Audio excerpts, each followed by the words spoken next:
My name is Joy Jordan. I'm the Community Engagement Coordinator for the district. Thank you all for coming.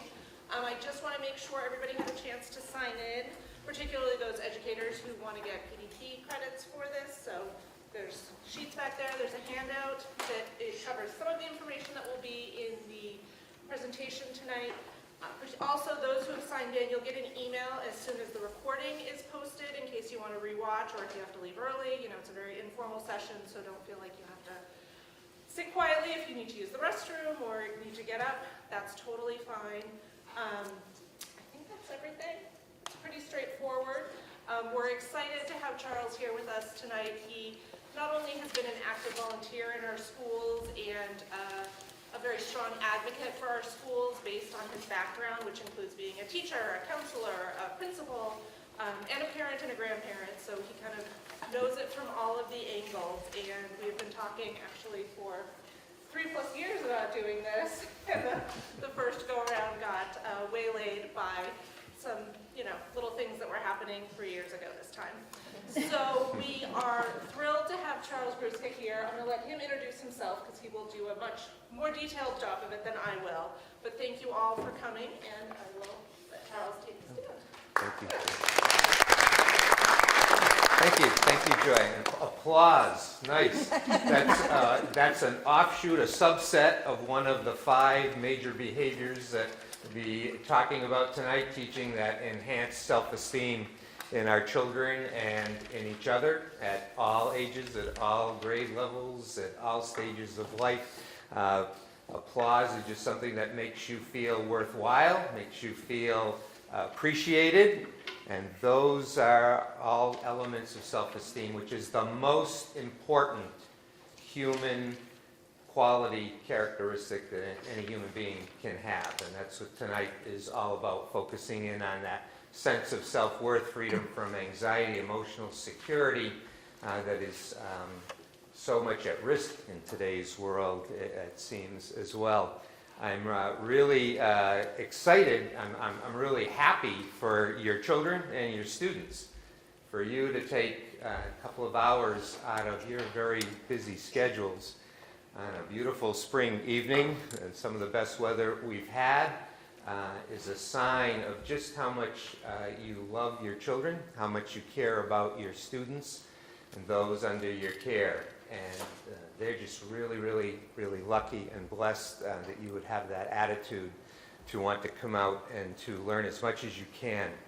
I'm really excited and privileged to be here, and I want to thank Joy and I want to thank Melissa McGuire, the Director of Student Services, both of whom have been so supportive and helpful to me in putting this series together this week and next week. I know a lot of parents want to know all about discipline, and that's usually what brings people out to workshops for parents, but that's going to be next week. This week, though, is really discipline, because if you can't do this week well, the discipline is so much harder to deal with. So be patient if you've got specific things about discipline, because the foundation and the groundwork is going to be in what we'll be covering tonight. I am convinced, after all of my years, that parents hold the #1 most important role in our society. I am absolutely convinced that teachers hold the #2 most important role in our society.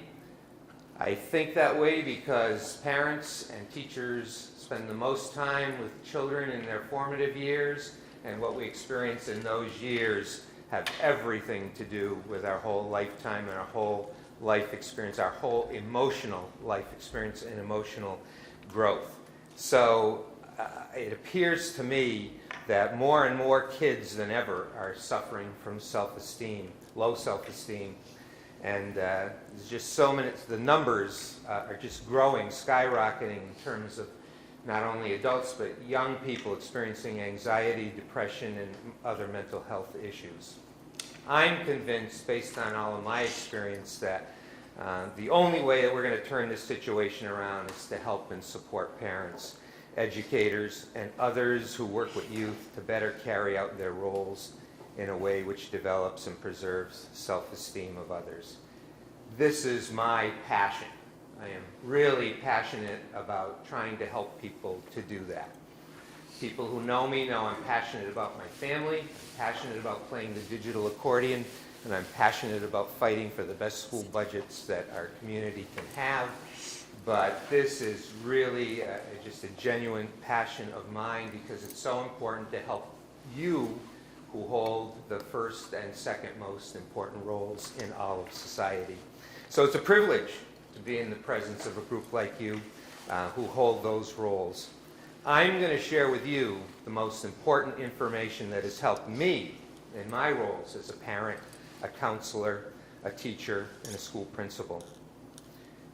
Everything that I present tonight has been well documented to have helped hundreds of children. It's the key to success in some of my most challenging cases that I had as a school counselor. It's responsible for the turnaround of one of my own children, a target child. Some of you may know one or more of them. And through my wife and her family, it's turned my life around as well. So I'm a very different person. People who knew me in the first 20 years of my life would never imagine that I could be up here standing in front of a group, teaching others. No one would ever have imagined I'd have been a school principal in my life. It's a very different turnaround, and it's attributed to the last 50 plus years of knowing my wife and being part of her family, using the principles that we're going to talk about tonight and cover tonight that has made that personal turnaround for me. And so all of those things contribute to my passion, and I'm dying to share that with anyone who wants to learn and anyone who wants to hear this information, because I just absolutely believe in it. So the lecture tonight is a lecture, and we're going to go straight through till 8 o'clock. It's kind of like going to the movies, just the film's going to start and we're going to keep going. So as Joy said, do what you have to do. The restrooms are down the hall towards the gym. Get up and stand. It is getting warm. It is warm in this room, so if you find yourself nodding off, I'm going to try to keep you awake as best as I can.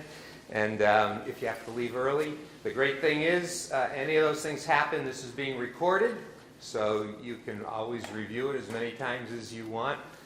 So you're really not going to miss anything if you're really all that interested in it. I'm going to rapid fire information at you. I am taking a 20-hour course for parents that I've taught, and I've been trained to teach other people, taught people from all over the country and Canada to give that course for parents, a research-based course founded at Boston University. I didn't attend Boston University, but trained under the author of the course. And I've tried to take the most important elements of that 20 hours, because I can't imagine, in today's busy world, you having 20 hours. But I've tried to, into 4 hours, take the most important elements that I think really form the core of the most important and effective stuff that parents and educators can know if their goal is to develop healthy individuals, healthy children, emotionally healthy students. So if I do well, it may look like I've got all of this at my fingertips, and you're going to leave here with your head spinning with all the information that I'm going to pass along your way. I'm going to leave here and drive home tonight frustrated. I'm going to feel frustrated at everything I didn't cover, didn't get to say, wish I had said, more stories and examples that I could have given to flesh things out. But again, the program's being recorded, so always feel free to review in that way.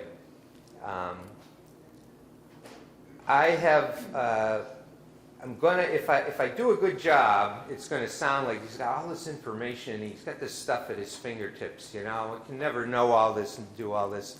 I have to tell you that the easier part for me is to stand up here, believe it or not, and talk about it and share it with you. The hard part for me, the challenge for me, is to actually carry out what I'm going to be teaching tonight in my own life. If my family were here tonight and if they were sitting in the front row, as I'm presenting tonight, you would be seeing them doing this to one another like, what's this? Where did this come? When did we ever see this? What is he talking about? What could he have lived this a little bit better? So the hard part is the doing. So I'm going to start by saying I don't always practice what I preach, and so therefore we're all in this together. We have the information, and the effort is into every day with every child. We come in contact with trying to do the best we can at what I will share tonight from the research that will build their feeling of worth. Parenting is hard, challenging work, and it's very hard to do well. I'm going to try to do my best to make it very simple. I've actually condensed everything down into one sheet of paper tonight, a very valuable sheet of paper you have in front of you. That's basically the heart of the whole 20-hour course onto one page. That is the most valuable piece of paper that I have in my possession to try to carry out my role as a parent, grandparent, counselor, educator, teacher. And one of the big objectives tonight is for you to understand that. The challenging part, of course, is you understand it, but the work comes in actually carrying it out. I'm excited to see what looks like a number of dads or granddads or male caretakers in the audience. You guys, you're the key. You're the man. When I was in my studies, research was just starting to come out about the role of fathers. At that time, father was the breadwinner, brought home the pay to support the family. Mom took care of the family and handled a lot of the family domestic matters and routines, and that's changing. But in all these years, the research has come out, and has come out fast and furious. In his book, The Boy Crisis, by Warren Farrell, which I highly recommend to you, this is an excellent compilation in here of the research on the role of fathers and the importance of fathers. In the back of the book, in Appendix B, he has his boy crisis list, the benefits of dad and the dangers of dad deprivation. And dad deprivation can happen from just dad not being there, period, or there is a dad, but dad is not really present, or not really involved, not really interacting.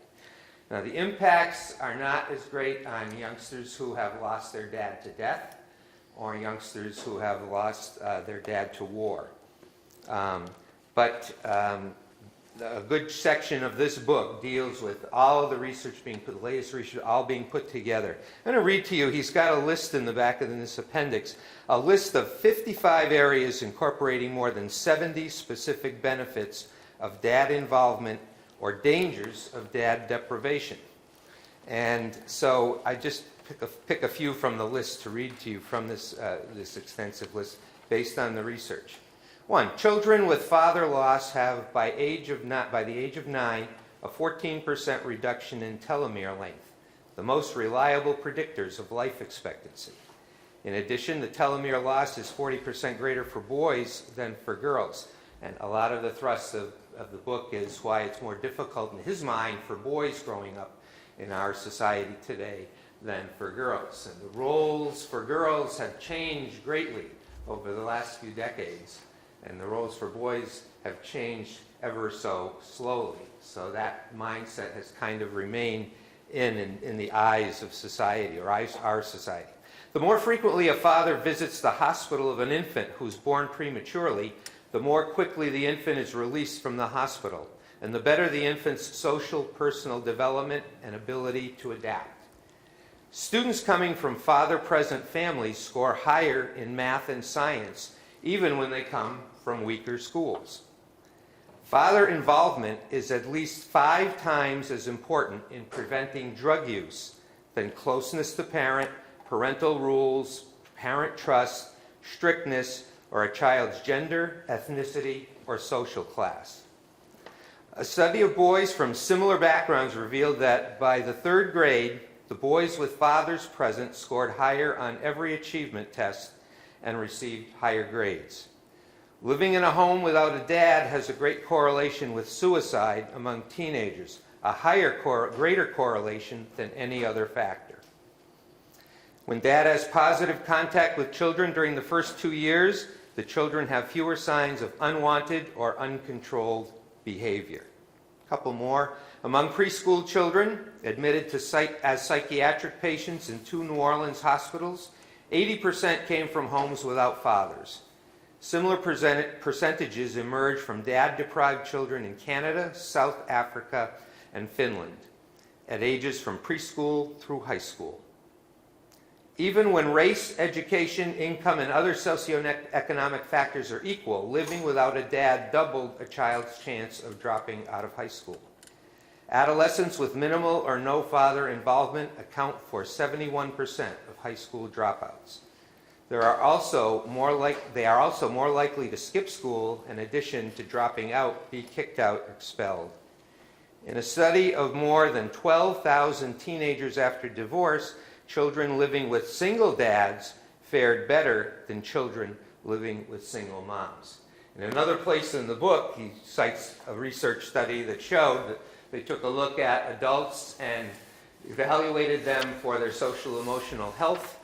And they found that the adults that had the strongest social emotional health grew up in father-only families, and then followed by mom and dad families, followed by mother-only families. So just the taste of the boy crisis. I bring it out because I'm just so excited to see some of the men in the audience not to, raise their egos too much or deflate, on the other side. But men have been undercredited in the importance and value that they play within the family and within the development of children. And so glad to have you with us, dads.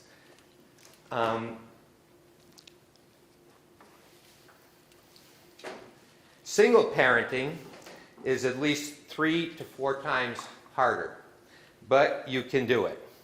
So the reason single parenting is harder is because parenting is just such a hard job. And it requires a lot of support, and a lot of support to maintain strong psychological health. And that needs to be the first priority of any parent, is maintaining your own psychological and emotional health. Because unless you have to give, because parenting is giving of yourself. And it's really much harder to give if you yourself are just filled with needs that need to be fulfilled and you're not getting the support. I'm going to read at different times tonight. When I come across something that says things better than I do or more comprehensively than I do, then rather than me take a chance, I'll just read to you. And this is from an article called Prioritizing Parents that appeared in the end of January in the Cape Cod Times.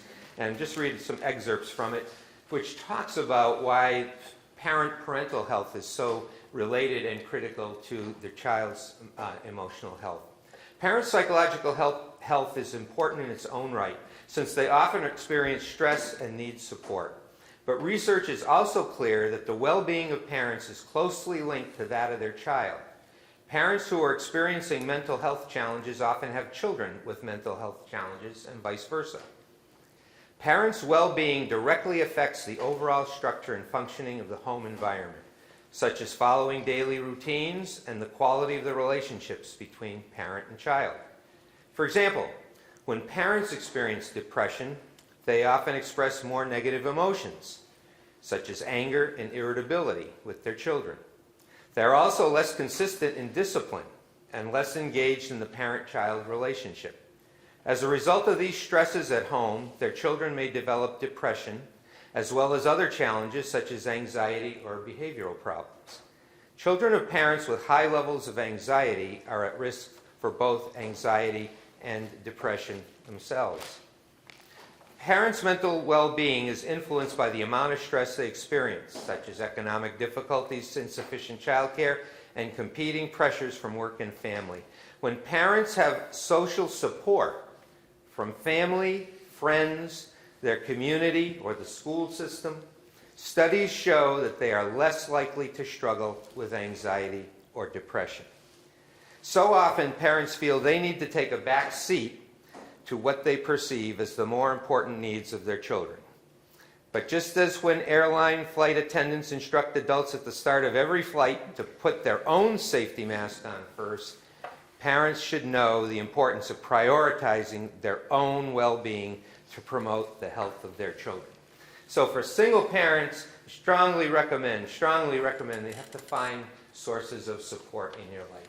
Things that will recharge you on a daily basis, things that will meet your psychological needs, your emotional, mental health needs, so that you're in a better position to pass them along to your children.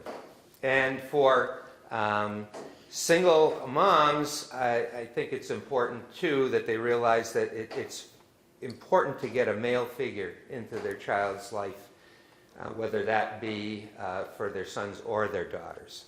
Just all the research is summarized in the boy crisis, but that's so critical. And that's an important role that many educators who play, scout leaders, coaches can play. We have here on the Cape the Big Brothers, Big Sisters of Cape Cod. Right now they're in a big campaign, the Erase the Weight campaign. There are, right as of this day, 72 kids waiting on a waiting list for a mentor. Just on Cape Cod, or Big Brothers, Big Sisters, 42 people have already signed up to meet that need of 72 during this campaign. They're having a big fishing tournament to support that July 7th. It's held right here at Witchmere Beach Club in Harwichport. Is one of their big fundraisers for Big Brothers Big Sisters of Cape Cod. The Boy Crisis book lists a number of resources to help people fill these gaps on a national basis, kind of groups that provide that need. So I share that as an upfront. Finally, if you're the parent or caretaker of a target child, as I was when I was first learning this stuff, my wife took the course took the training a year after I did, and it's really helped both of us with our children. What I say is, the news is, you must follow the suggestions from the next 2 weeks of presentations for 1 week for every year of age without seeing any change at all in your child. Okay, so I have no easy fix tonight. Target children didn't get where they got overnight, and they're not going to move off of that overnight. And so you just have to stick with it. You have to be patient. You have to believe in what you're doing. And it's in this society where if you get a headache and the Excedrin doesn't take it away in 10 minutes, that's a really hard thing to do. What I'm saying is, if you've got a 13-year-old who's a target child and you're really concerned about that, and that brought you here tonight, then what I share with you is expect that you do everything I share later tonight faithfully for the next 13 weeks, and don't expect to see anything change for your children. You might be lucky and see that happening, and I hope that works out. But don't be discouraged. And that's a hard pill to swallow, possibly, but it will work. I've seen it work. I've seen it work in so many ways. So others of you tonight are really going to find out, that you're not learning anything new or different from what you're doing. And that's important too, because it's going to reinforce for you that, gosh, am I on the right track? I've been doing all this stuff intuitively, and all the psychology and all the research says I'm doing exactly what I should be doing. So now you find out why your kids are doing as well as they're doing, and what role you had to play with that. And if that's the case, pat yourself on the back and say, what a good psychologist am I. I'm doing a great job. And that's what I would share with you if you came and shared that with me. I'd say, you're being a great psychologist, keep up the good work. A little bit, the phrase you see on the board is kind of a bottom line summary of tonight, where we're going to be talking mainly about how to raise self-esteem in another of any age. And the key to self-esteem is to feed. We're going to use that concept, feeding. You've fed your children every day. You've fed them and met their physical need for physical sustenance. You have to take the same attitude. You have to take the same attitude towards feeding the spirit or the soul or the emotional well-being. It's the concept of feeding. And so it's something that needs to be done constantly. So the key to increasing self-esteem is to feed him or her the smile, the hug, the kind word every day, and the avoidance of criticism. And that comes from the book Give Your Child a Future, where a lot of what I talk about tonight that's who I trained under, Dr. John and Eunice Gilmore, and then for several years I helped them train others in giving a course to parents. So that's, if you remember nothing else, and you remember that one thing, smile, hug, kind word, no criticism. That doesn't mean no correction. Don't panic, those of you who came here about discipline and all. This is not going to be a softy approach to parenting. You're going to, if you come to completed the 2 sessions, come next week, you're going to walk away as some of the strictest parents in the district or in the area. Because that's also an important part of self-esteem, as we're going to see tonight. But there's a difference between criticism, which attacks the worth of an individual. So when I call you a jerk because I don't like something you did which was inappropriate, that doesn't make you a jerk. Your behavior was inappropriate. But if I keep telling you you're a jerk, you're going to begin thinking that you're a jerk. And it's criticism that is the main enemy of self-esteem. And heaven knows we have plenty of it in our world, and social media has greatly accelerated and exacerbated the amount of criticism that people get and receive in life. If we could go to the biographical information slide, Joy, tell you a little bit about myself. Now that I've said all these controversial statements about parenting and maybe rattled a few cages, I grew up in Wilbraham, in the western part of the state. If anybody's ever heard of Wilbraham who's not from out there, they say, oh, it's the home of friendly ice cream, because they've ridden down the Mass Pike, and when they get to Wilbraham, they see up on the hill this beautiful display of hedges that spell welcome to Wilbraham, the home of friendly ice cream. I grew up about a mile from the Friendly plant in Wilbraham. My mother worked at the Friendly's plant when it opened. My mother was the official cheese slicer for all the Friendlies. So I wouldn't be surprised if some of your parents, or even some of your grandparents, looking at your ages out there, a couple of you, maybe yourselves, had something at Friendly's with cheese way back in the day, then chances are really darn good that my mom sliced that piece of cheese for you. I grew up in a very blue-collar working class background. Very blue-class working class family. A whole community was that. I only knew 2 kids in my whole community as I was growing up, even going through high school, who had gone to college. They were my heroes. Only 2. Everybody, no matter what, either went into the military or went to work in the factories, the mills, or whatever. So I talk blue collar as well as white collar, and I have a lot of blue collar values. You're going to hear about my parents and my parenting as examples to make points during my presentations.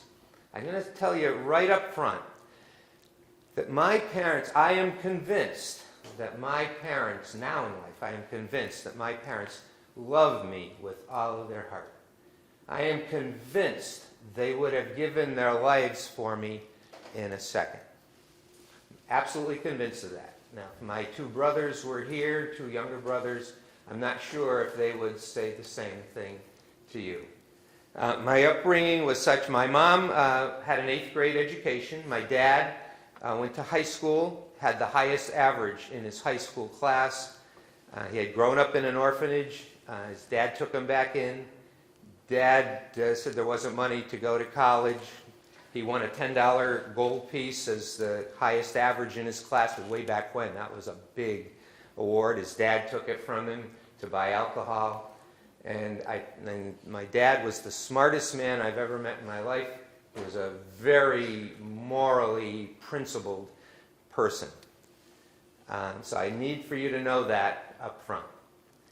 My own parenting, well, my parents, they were not very good at all at any of the things that I'm going to present later tonight. They were really, really good at the one thing that I'm going to tell you to avoid at all costs. They were masters of it. So I grew up with a lot of criticism.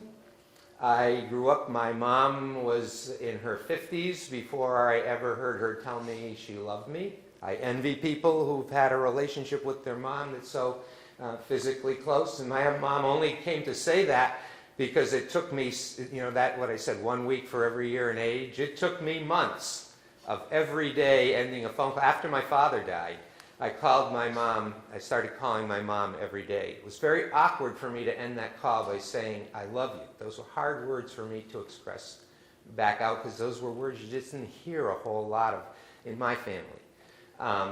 When I first started doing that, at the other end of the line there'd be silence. Now I started doing that because I've been giving all these talks, and I tell people, somebody's got to break the cycle, somebody's got to take the first step, somebody's got to start bridging the gap. In a parent-child relationship, I think it should be the parent. We're the more mature, responsible. In this case, I had to take that role with my mom. Maybe I was testing out to see how well it would work. After a few weeks, my mom would respond when I would say that at the end of my call. She'd say, uh-huh. A few weeks later, it changed to me too. And finally, might have been 6 or 7 months down the road, I got an I love you. And from that point on, we could say that. About the same time I began saying that with my brothers, actually my brothers initiated with me, and it was very hard for me to respond back, but I did, and we end our calls the same way now, and it still doesn't just quite feel totally natural. Love is a decision, not a feeling. I'm going to say a lot of phrases over the course of the next 2 sessions, simple things that you can put in your mind and say, and it'll come to mind in situations you're in. That's one. Say that to yourself. Love is a decision, not a feeling. Our society makes love a feeling. That's when people fall in love, and they fall out of love that easy because the feelings change. Heaven knows, if my wife and I had the same passion after 51 years that we had when we were dating, that'd probably be a miracle in today's world from the consideration of people. It's decision making that gets you through. And that's why one of the things I didn't say when I talked about parenting is for couples. The saying that I've heard, it's a really true saying, the best thing a father can do for his child and for his children is to love their mother with intensity. The best thing a mother can do for their children is to love their father with intensity. And if you're in a couple relationship, you got to be focused first on your couple relationship. Take marriage enrichment, whatever you have to do. My wife and I did that early on in our marriage, and it was key and very, very significant. So anyway, getting back to my family. As a result of my parenting, I became a very perfectionistic person, because my love and worth, in my eyes, from my perspective with my parents, was based on doing everything the best, doing everything perfect, never messing up. Heaven forbid you mess up. Heaven forbid you not understand. Heaven forbid you go against the grain. Unbelievable what we come down here. I've been verbally abused. I've been physically abused for simple kinds of things. So I became conditioned that everything had to be perfect, because anything else was going to lead to some not very happy consequences. Not a good situation for me. Really good situation for you, because it means that I can't stand up here and talk about anything that I don't believe is top quality material, stuff I absolutely believe in works. You don't know me, many of you, so that's all I can say is I couldn't live with myself if I thought that you were going to go out from these sessions, do things with other people, and it could do them some harm. It wasn't going to be a good thing. I just couldn't sleep. My conscience wouldn't let me do that. I'm still trying to overcome those early I know I'm going to go to my grave still fighting that battle. Thank goodness for my wife and her family that turned the tide. And my wife was there for all the nights that I was in bed, couldn't sleep, cold sweats, shaking. I can't go to work tomorrow. I can't face it. Something's going to go wrong. The whole world's going to collapse. Everybody's telling me, I'm doing a great job, school's going along well, everything.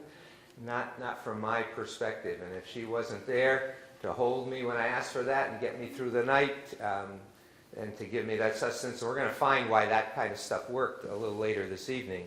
Then I wouldn't be here, and I certainly wouldn't be trying to spout things out. I've grown through all the theories in psychology. I mean, I've been through decades of psychology. I've seen theories come and go. I've seen theories that people really bought into, made a lot of money for a lot of people. Turned out to be bad psychology, and we're suffering from some of it in today's world, the generation that I grew up in.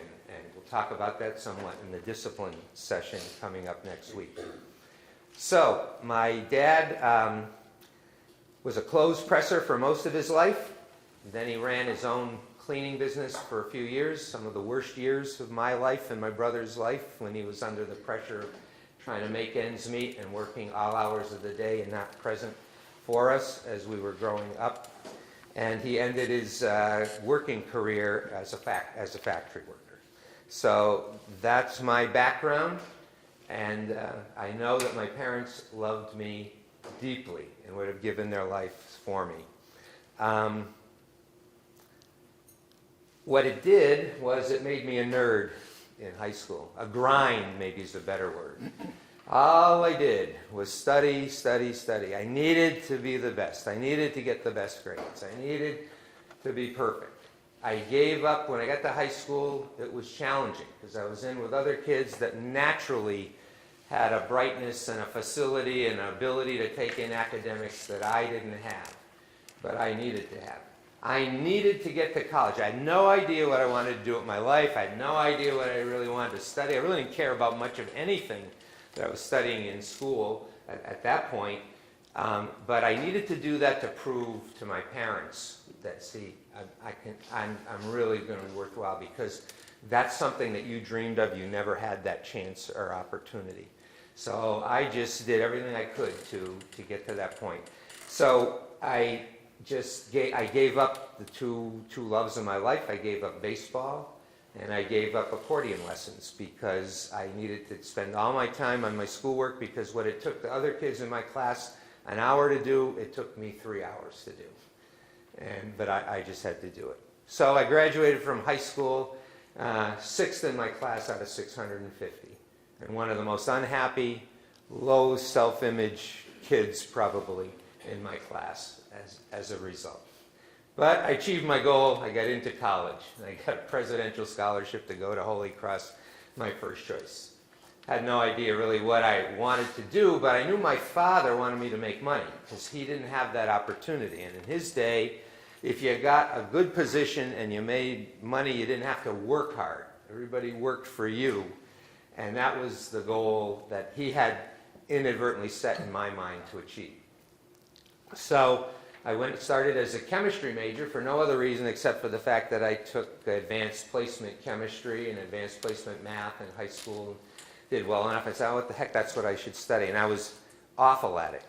Now I was in with people way over my head. I was lost. And going for extra help wasn't helping me. And the only courses I liked were courses that dealt with people or history. And I said to myself, I'm going to flunk out of here. And how am I going to tell my parents? That's going to be the worst part, telling my parents that after all this, I flunked out of school. Fortunately, I had a good mentor, a person who became a very important person in my life, head of the psychology department. Went to see him. I changed, without telling my parents, I switched my major to psychology. From that point on, I get straight A's at Holy Cross because I was doing something I could understand, and I was doing something that I really, really loved doing. But I dreaded going home to tell my parents, and they were just very, very upset and disappointed. But life went on. After college, that was the first year of the draft lottery in the Vietnam War. Wouldn't you know it, I pulled a low number in the draft. And I was set up, I was accepted in PhD programs in clinical psychology at University of Minnesota, University of Texas at Austin. But I drew a number in the 60s, so I knew that as soon as I graduated, I was going in and they were going to put a rifle in my hand and send me to Vietnam. And some people that I knew were already not coming back from that conflict. And I didn't understand at the time what the purpose of that conflict was. I wasn't willing to give my life for that. So I enlisted in the Marine Reserves, which was the only program available at that time because everything was working youngest to oldest, and the 18-year-olds got, the Navy and the Army and the National Guard, and all I had left was the Marine Reserve. So anyway, I share that, again, for maybe some of the men in the audience, because everything we're going to talk about tonight is love and affection. We're going to talk a lot about love and affection, expressing love and affection. I went through Parris Island. The proudest day of my entire life was the day I graduated from Parris Island, because it was the biggest physical challenge that I ever endured. And I was trained to handle a rifle. I was trained in all war tactics. I was trained to go to war. I have no conflict at all expressing love and affection to children, adults, other human beings. So I just threw that in there, even though it's not on the board. So anyway, I got a graduate degree, a master's degree in psychology and guidance from Assumption. Started working on my CAGS degree.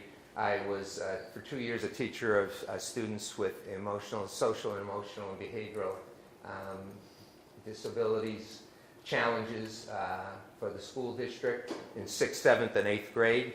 I had a class of students that were sent out of their programs in the other buildings in the district to come to my class. My job was to get them somehow at a point where they could return to their regular class and be able to gain from that. I then became a counselor, school counselor for 8 years, and then I became a principal of the school where I was a counselor. It was a K-8 school, kindergarten, 8th grade. I was there for 14 years. In the last 10 years, I was at Dawson School in Holden, which is grades K-5, and the last 5 years I had another assignment as well to do the principal of the Early Childhood Center, the integrated preschool program in another building in my district. So that's my background and career. I did get the Massachusetts School Counselor of the Year award. I threw that on there just so you think, maybe somebody thinks that maybe he knows a little bit of something, but it's not an ego trip thing or anything. The biggest qualification, right down at the bottom, married. I'm the parent of 2 adult children and the grandparent of 4 middle and high school age children. So I have been there at every level, wherever you're at going through this process. I've got 51 years now of parenting experience. I've redone the cycle with the 2 youngest grandchildren. We did daycare until they began school. So I kind of went through the early years cycle again, and that's my background on that. We can go to the objectives, please, Joy. So let's get going. What we're going to accomplish tonight is I want you to take that sheet of paper that you were given. That is the Self-Esteem Productivity Model. And when you leave here tonight, you're going to understand and be able to implement that model. I hope you're going to understand it well enough that you're going to be able to explain it to others. You're going to go home and be able to explain it to other people that you think could benefit from it, and you're going to be excited to know that information. You're going to understand the connection between a child's self-esteem and their relationship with their parents and caregivers. You're going to know the behaviors that develop and enhance self-esteem. We're going to look at 5 significant areas. You're going to know the behaviors that tear down self-esteem, primarily criticism, and where that criticism usually comes into play is when we have to carry out the role that most parents least like to have to carry out, which is discipline. Most parents say, most teachers say, well, it'd be the best role in the world if my kids were always perfect. It would just be wonderful, but life isn't that way. So we've talked about this slide here. Let's jump to the Self-Esteem Productivity Model and get going. Most of the stuff here comes from the work of Drs. John V. and Eunice C. Gilmore. Dr. Gilmore was the head of the counselor education program at graduate program at Boston University. He and his wife were the authors of the book, Give Your Child a Future. This version was printed initially by the Thomas Jefferson Research Center. It was the textbook of the course that I taught. Prentice Hall later came out with a version of it, Give Your Child a Future. I think it was the best thing ever written for parents, and it began and ends with a series of do's and don'ts. So if you don't have to reread each chapter. You just do the do's and don't do the don'ts. Unfortunately, Dr. Gilmore was not a very not motivated by making money or fame. And so unlike many programs that you see, the program never got like syndicated or nationwide. He insisted that he would personally train everyone who was going to teach the course. And so that limited the number of people who got the training. But if you went to Boston University during his time, as a graduate student, you would have had to have taught a course. And you would have had to have had a group of parents, and you would have had to keep records of, you'd have to get some school records of the students whose parents were in your group, and a control group, matched control group from the same school. And then compare the results of, did anything change in either the academic achievement or the social, emotional relations and interactions of the students whose parents took and applied the suggestions in the course versus those whose parents didn't have the course at all. And master's thesis after master's thesis, dissertation after dissertation verified that if parents followed the suggestions, and the book at the time when it first started was this little suggestions for parents. It was like just like a few do's and a few don'ts.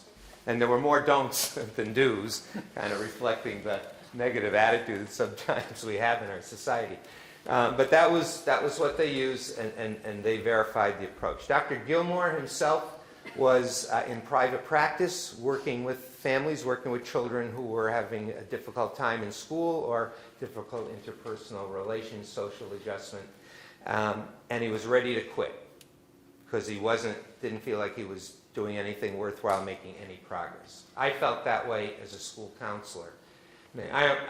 When I became a school principal, I was at the point where I needed to stop being a school counselor. I just felt like, why are they paying me? I can't see somebody a half an hour a week, once a week, and make an impact. He stumbled onto some things. He developed what's called the Gilmore sentence completion test, which was a reading test, a reading diagnostic test. It was like about 150 sentence stems, the beginning of a sentence, and you had to finish it off. You know, and it measures student comprehension and ability to understand what they read at the beginning, tie things together. And he was administering it as a study at MIT. And what he and his coworkers discovered was they noticed that there were 5 items that stood out on the test out of the 150 or so, all having to do with my father, my mother, in our family, in our family we do. It was all family oriented. They discovered that they could determine, based on the quality of the answers of freshmen at MIT to that sentence completion test, they could accurately predict the academic achievement of the students in that grade at MIT. And that was his first glimmer of there's something here between family, parents, something there going on. He began now not seeing youngsters anymore. He began seeing their parents only. He might see the youngster one time to meet the youngster, get a little bit of background, maybe do a little diagnostic work, never wanted to see the youngster again. Began to just work with the parents, and then he said, that's when I really started to have some success. And so the key in the learning I took away from that is if you really want to help kids, you really have to help the environment where kids spend most of their time. And the first key environment is in the family, and the second key environment in the youngest years is in school. So that's the background of Gilmore. I took his training one summer because he had a summer place in Yarmouth, right on the Bass River. It looked like a great deal. I was coming here my in-laws lived in Harwich. I was coming down for the summer, everything lined up, took the training. Following year, my wife took the training. We both started to implement things. We saw the turnaround in the target child. And I also saw a turnaround. The most severe case, the most complicated case in my mind that I ever had to handle as a school counselor, this worked for. I called the parents in really to tell them, I can't as a school counselor help them. They've got to go beyond. You need help beyond what I can provide as a school counselor. They weren't going to do it. Great family. They took the course, and I took this one sheet of paper down from the shelf, and I sat down and I said, well, let's begin. And then they took the course. That child began to turn around. That child went from being very depressed, non-communicative,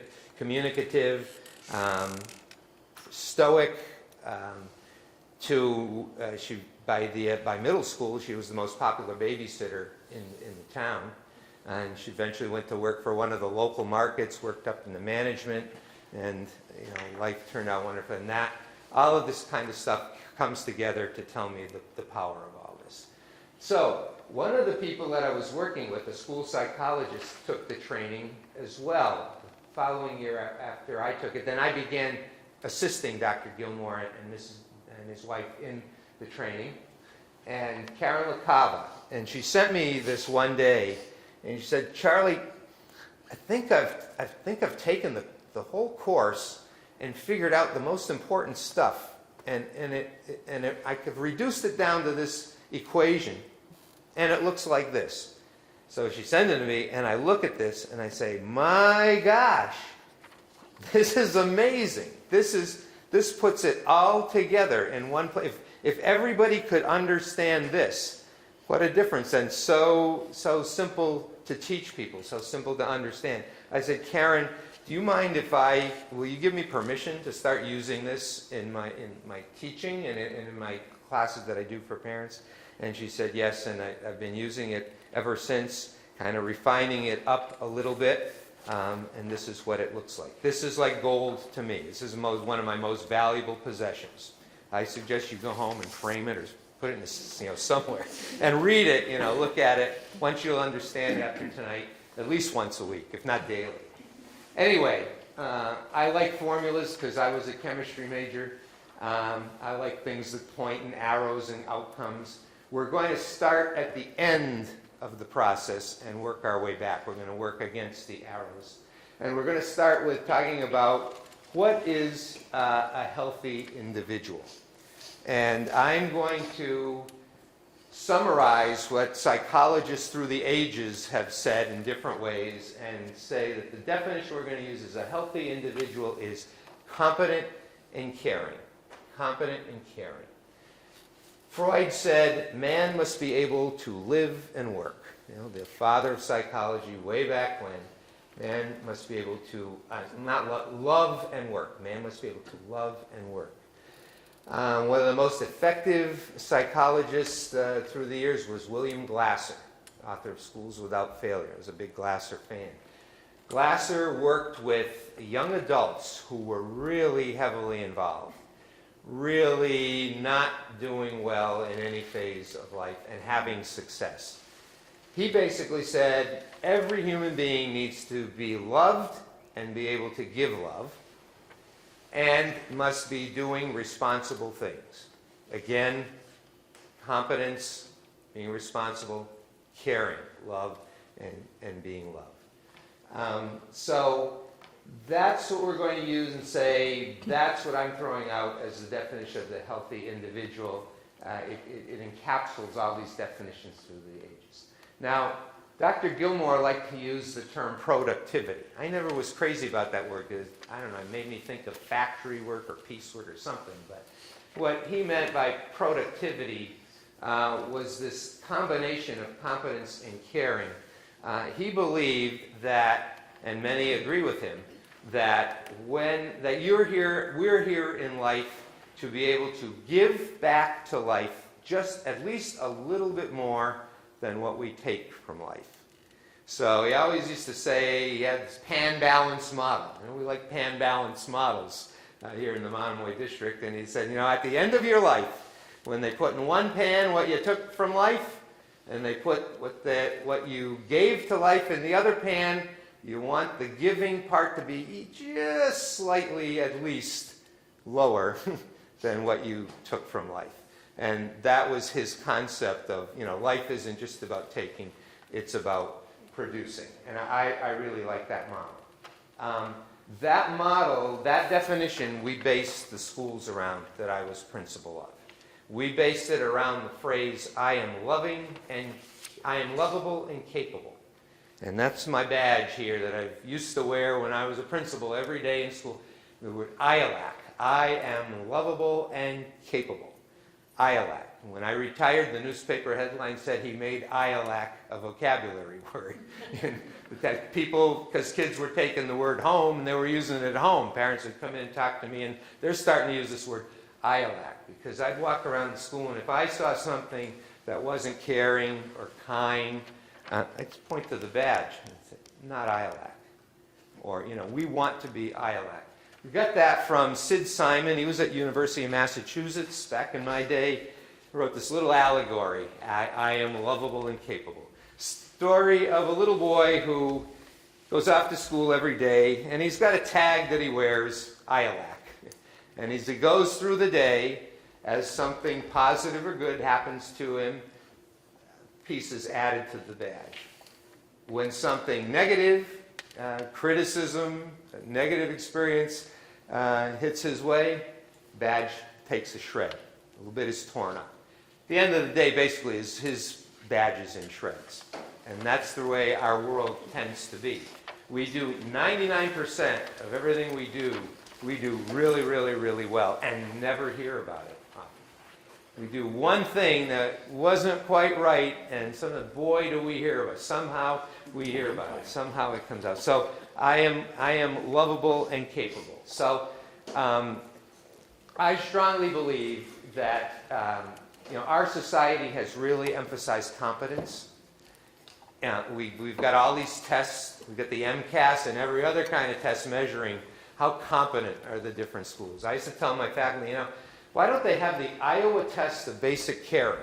Because I'd want all of us to produce 99th percentile right there. And people would come to me and say, you got to be kidding. You took kids out of English class to attend an assembly about some program the student council is planning to benefit this group or whatever. And I'd say, you're darn right we are.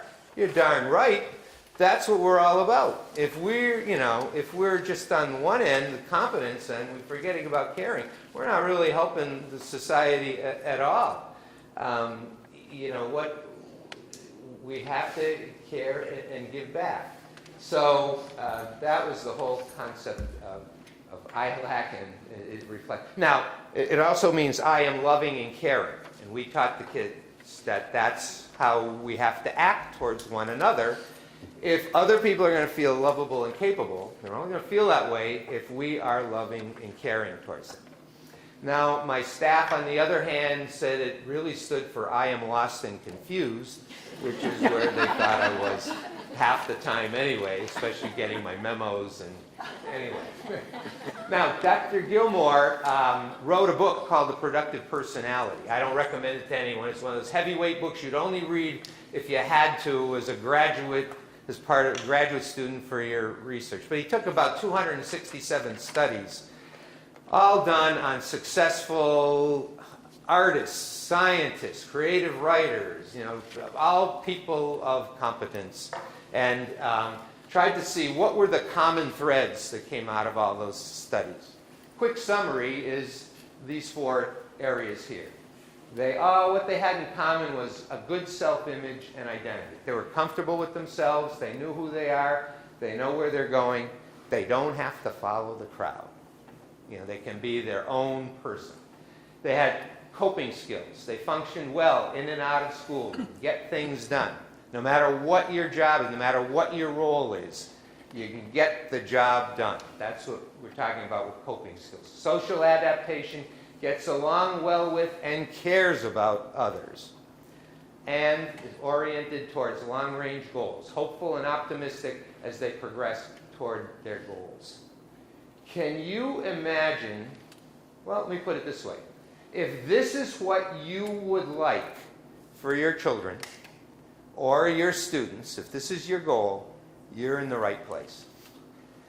If this isn't what you want as the outcome, you might as well get up and leave now and do something better, watch whatever game is on tonight or take a nice walk, because we're not about that. We're about getting here. Now, everybody's not going to be a 10 on a scale of 1 to 10 in every one of those categories. Everybody falls at a different place. But can you imagine if we could move everybody in society up the scale? If we could take the 3s and get them at a 5 or a 6 in that category. If we get the 6 and get them to an 8. Could you just imagine if this described every human being on the face of the earth, do you think the world would be a little different place? Sure would. So we can't change the world. All I can do is try to help you change that world for the people that you care about. Whether it's in your family, your classroom, your school district, or whatever. Okay, so if you're with me on that, the next thread that he found was what ran through all of these people with these characteristics was a high sense of self-esteem. Now that term is thrown around in a lot of different ways, a lot of different definitions. We're going to use the definition of feeling of being worthwhile. Just means basically you walk around and you know you're worthwhile. You are not a piece of junk. You are good. I also want to look at it from the point of view of freedom from anxiety. That should be of real interest to the educators in the room. I did my research study when I was working on my bachelor's in psychology on the connection between anxiety and learning.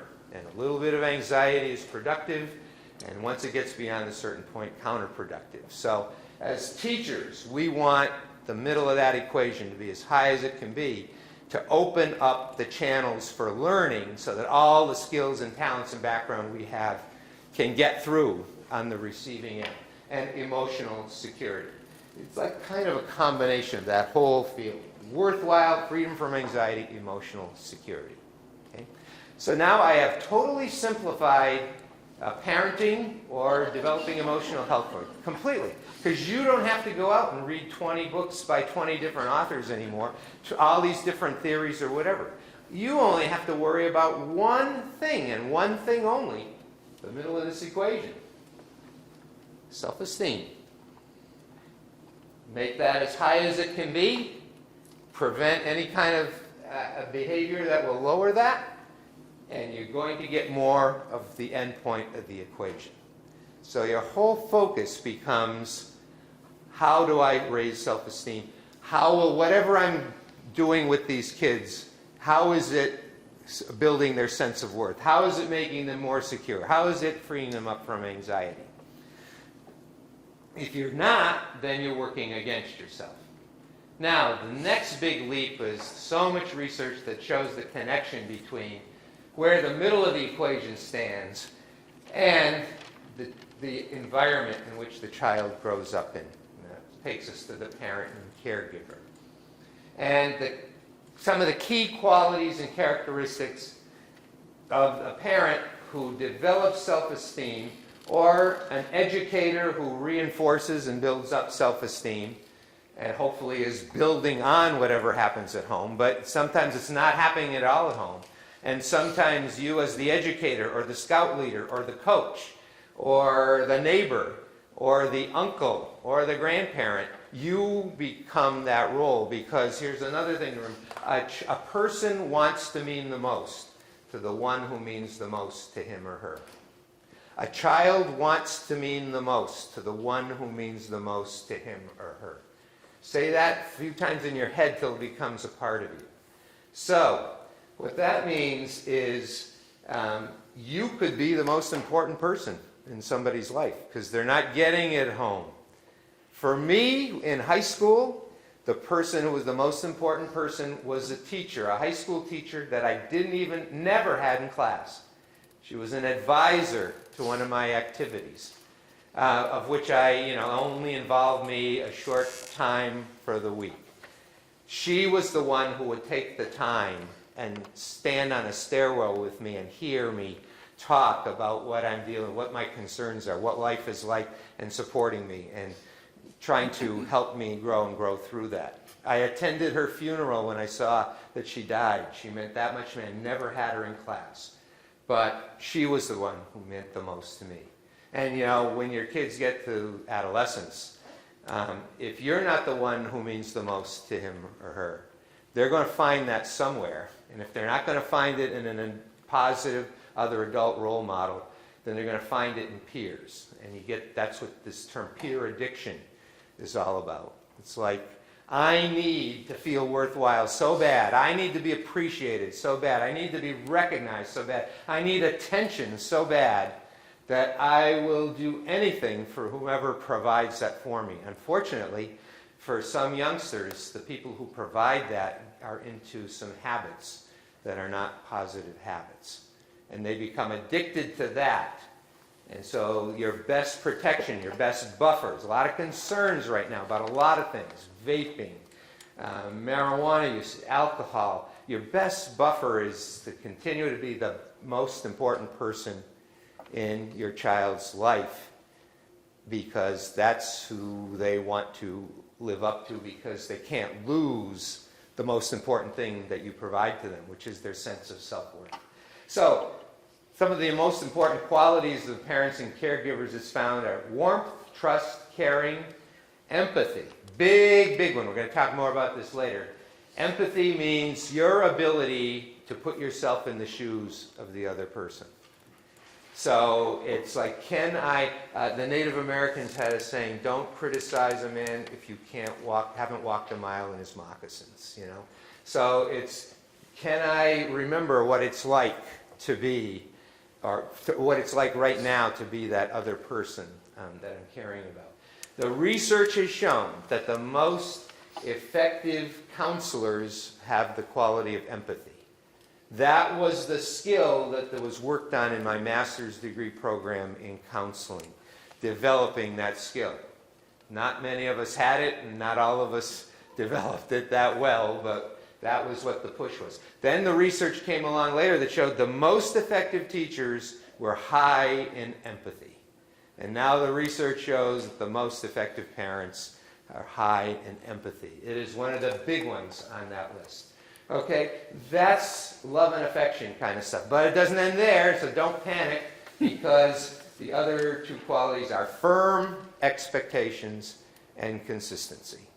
And that's where the discipline piece comes in, and there is no self-esteem without discipline and balance. We're going to talk more about that next week, but Dr. James Dobson years ago had a book called Dare to Discipline, and when it came out in paperback, it had another pan balance on it, and in the pan balance it had love in one pan, discipline in the other pan, and the scale was in perfect balance. So the most effective parenting has got to balance love and affection, and that's the foundation, with firm expectations, consistent approach. Consistency reduces anxiety.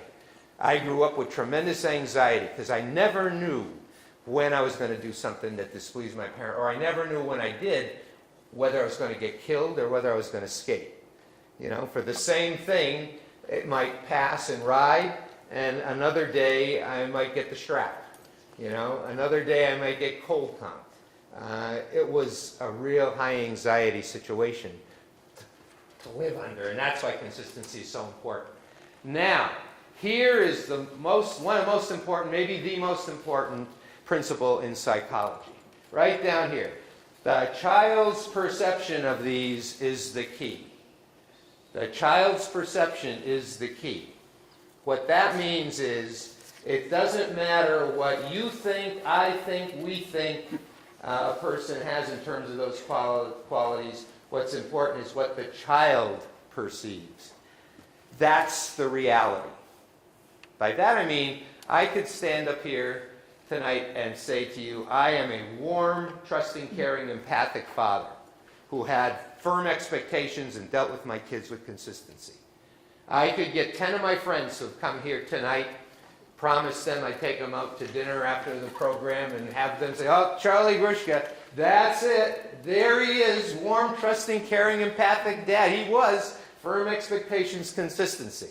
And I could have even my wife come up here and, you know, compromise her moral values and say that. It doesn't matter. It doesn't matter. What you need is Mary Ellen Gruszka, my oldest daughter, to get up here, stand in front of you, and for you to say to her, Mary Ellen, tell us about your dad. Describe your dad to me. What are his main qualities? What was it like to be his daughter? What does that mean? And what Mary Ellen tells you is going to signal the level of self-esteem, and it's going to signal to you the reality for her of what I was as a father. Regardless of what I say, what you say, anybody who knows me, it's hers. And then you'd have to bring Katie up here, my younger daughter, and Katie, ask her the same question. You know, Katie would give you some different answers, because every child that's added to the family changes the family environment. So Mary Ellen, you know, being the first child and the first daughter and the first grandchild and the first female granddaughter, had a very privileged position compared to her sister following in her shadow and footsteps. And just changed the whole environment, because now you don't have one person you're giving all attention to. Now you're starting to split things up. Now you got to worry about consistency and dealing with one another. There's a whole series of studies on birth order that also point to, you know, how birth order can affect, you know, outcomes for kids and perceptions for kids. But the key is, circle that. Child's perception of these is the key. Now, I told you that my parents loved me terribly. I know that now. That was not my perception growing up. Okay, so, and I didn't learn, fortunately I learned, well, we'll talk about it later when we get to focused attention. So, it's not how, and you know what? My father was one of the most popular guys in his community. Everybody used to tell me what a great dad, what a great guy my father was. He was the life of the party. He loved everybody. He got everybody going. He stood up to things that weren't right. And so their perception out there, when I'm sitting there at home saying, oh my God, these people all think this is great, and I'm just really struggling along here, as were my brothers, who didn't quite have the same outcomes, unfortunately, that I did, and that's only because of the luck of having met a person who became the most important person in my life and began doing what we're going to talk about now in a second to make all of this happen. So, the problem is, well, the issue is, I don't think there's a person in this room, I'm positive there isn't a person in this room who doesn't care about their students, who doesn't love their children, who wants to be that kind of person, who probably thinks they're that kind of person. The key is, though, how do your children see the situation? How do your students see the situation? There are some behaviors that foster that perception, and there are other behaviors that don't. It's not really complicated, but that's, you know, the important information to learn tonight are what fosters it, what takes away from it. Next slide, please, Joyce. This is the bottom half of your sheet. Self-esteem is built by, well, the Gilmores called it the magic triad. Dr. Eunice Gilmore had her PhD in music from Harvard. And she liked to think in musical terms. She was an accomplished musician. She came up with the term for Dr. Gilmore. The magic triad. A triad is a chord. 3 notes put together makes a very harmonious sound. And I think that's where she got the term triad as a musical term. The hug, the smile, and the kind word. That is what builds self-esteem in our kids, in our students, in our coworkers, in our spouses, in our neighbors. You want to make someone feel more worthwhile. Those are the magic triad of the behaviors. Simple to say, to learn, hard to always do. I've added to the list some things I didn't get from Dr. Gilmore: focused attention and empathetic listening, which goes back with that whole concept of empathy, and we'll get to those. So tonight we're going to work on looking at those in more detail, those behaviors. The preservation of self-esteem is the avoidance of criticism and rational discipline, and that's next week.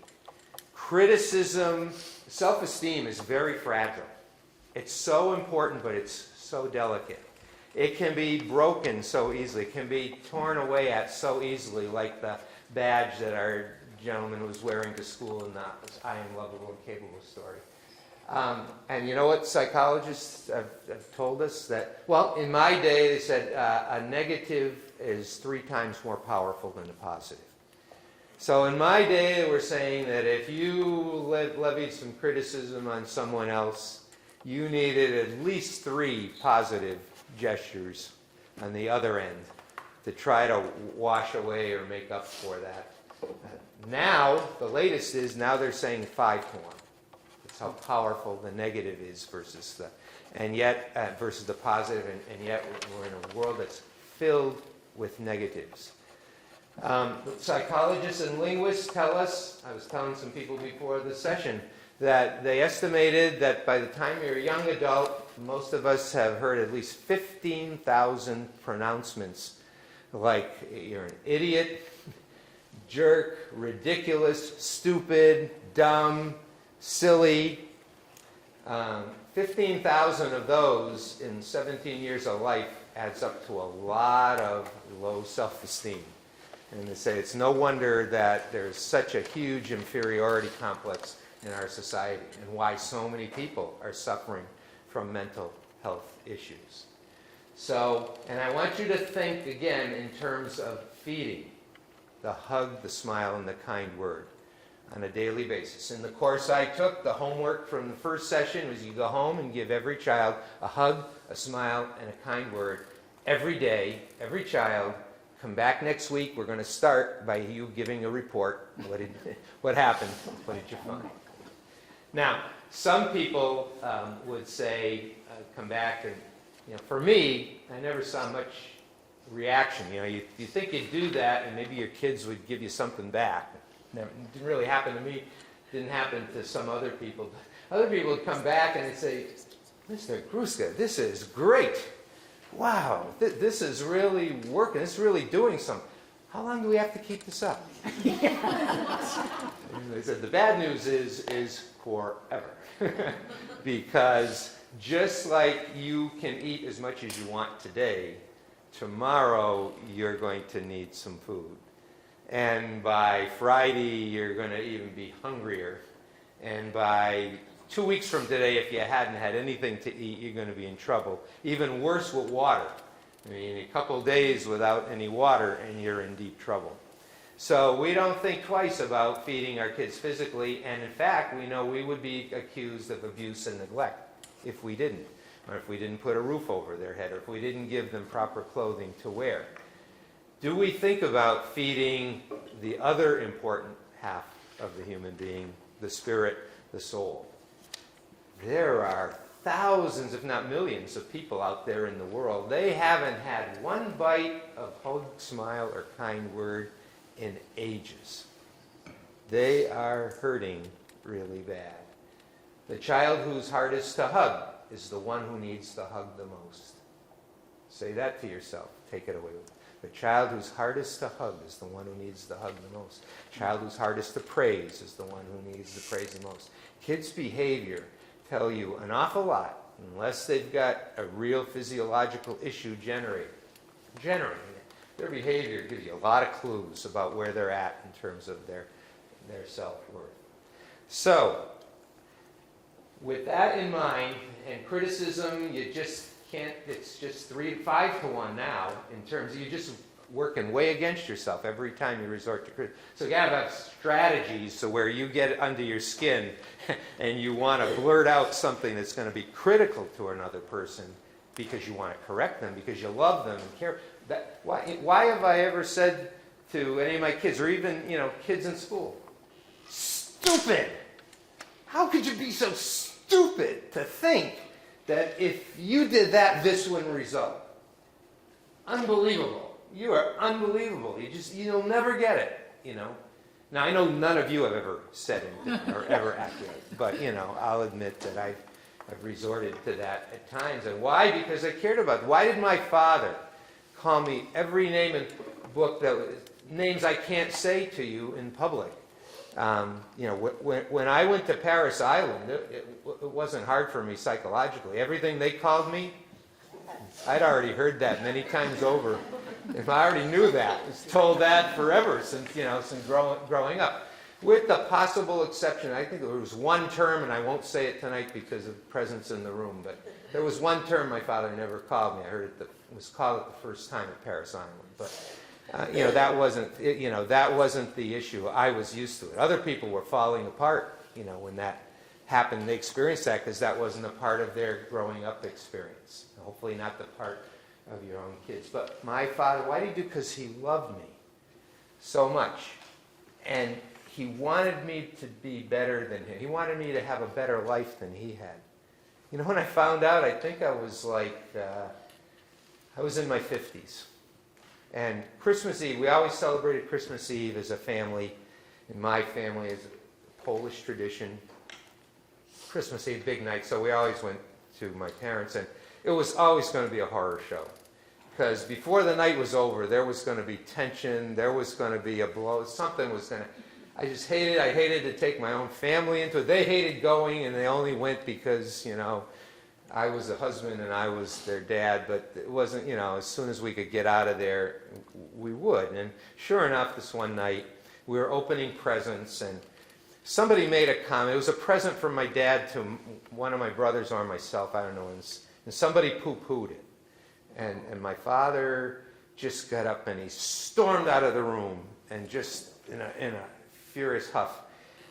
And my mother, after he left the room, she looked at my brothers and I, and she said, "Your dad, he's so excited about Christmas.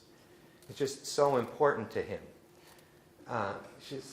He wants it to be special for you. He wants to give you, what he didn't have.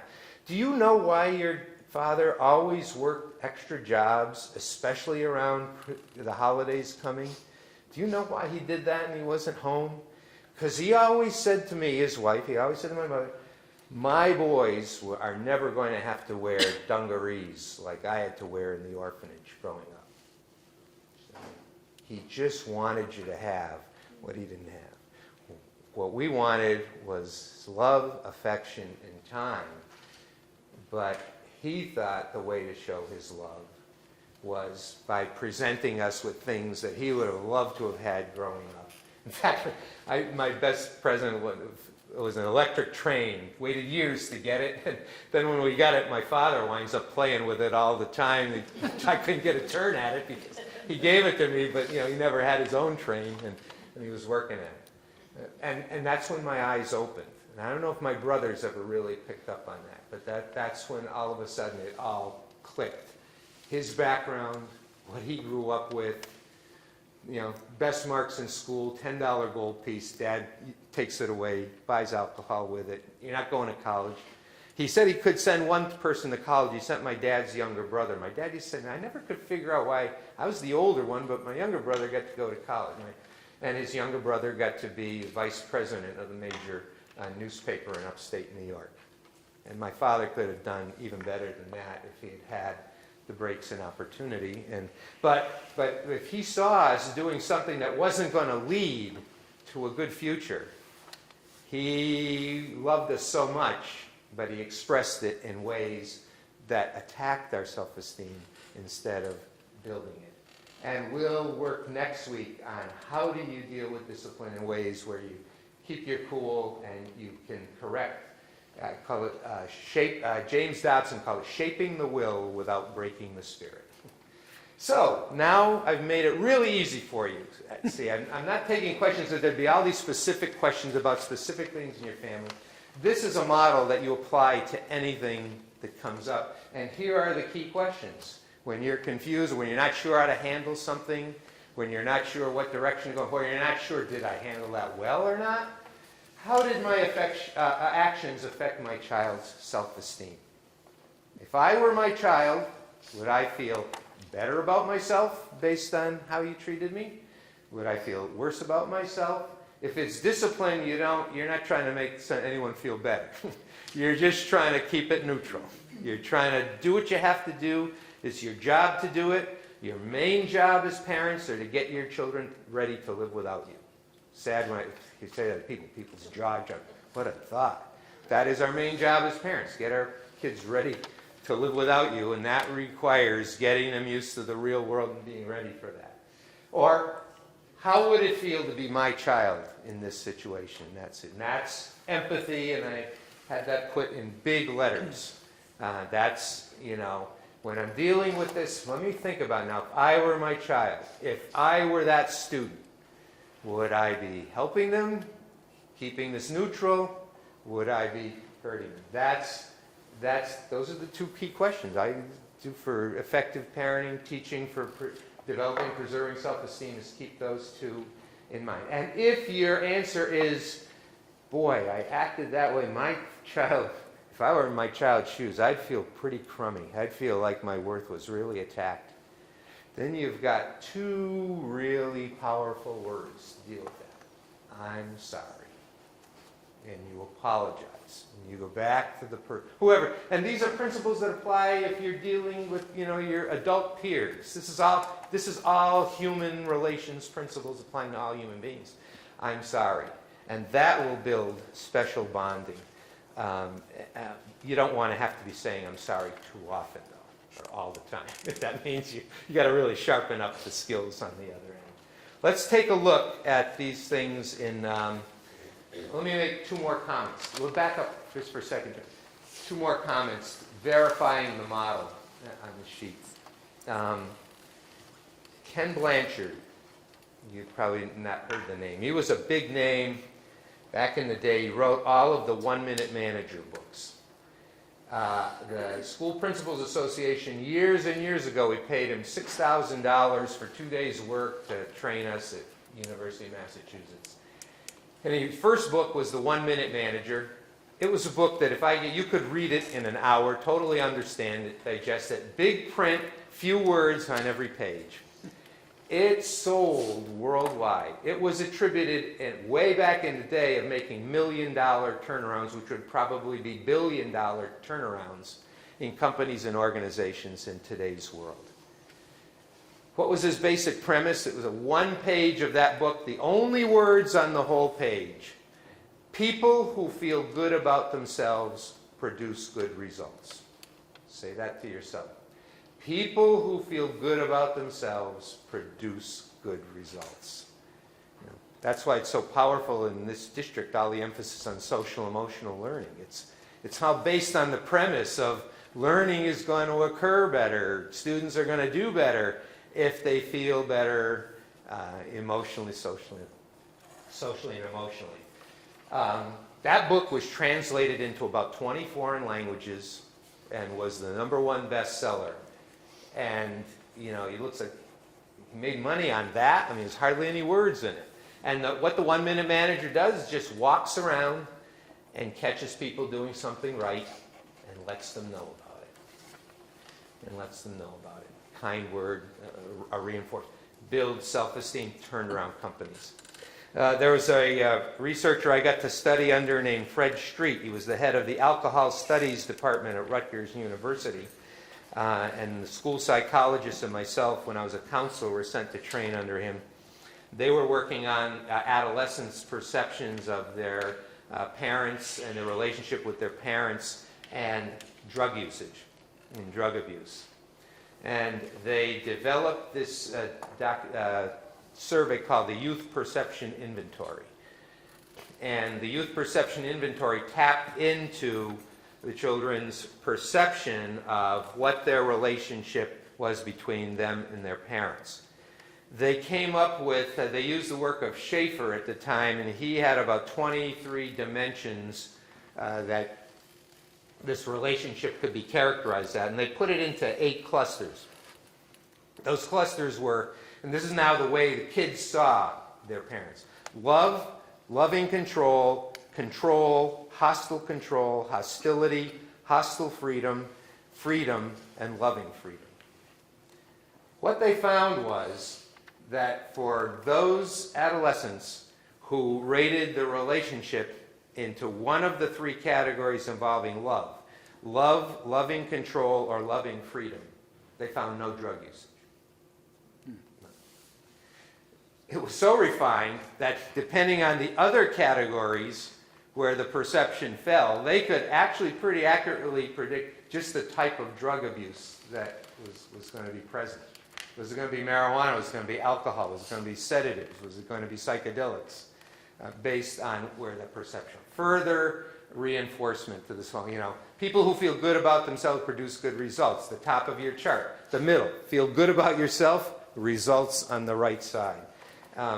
And parenting, quite frankly, is the best substance abuse prevention that you have. Starts at birth.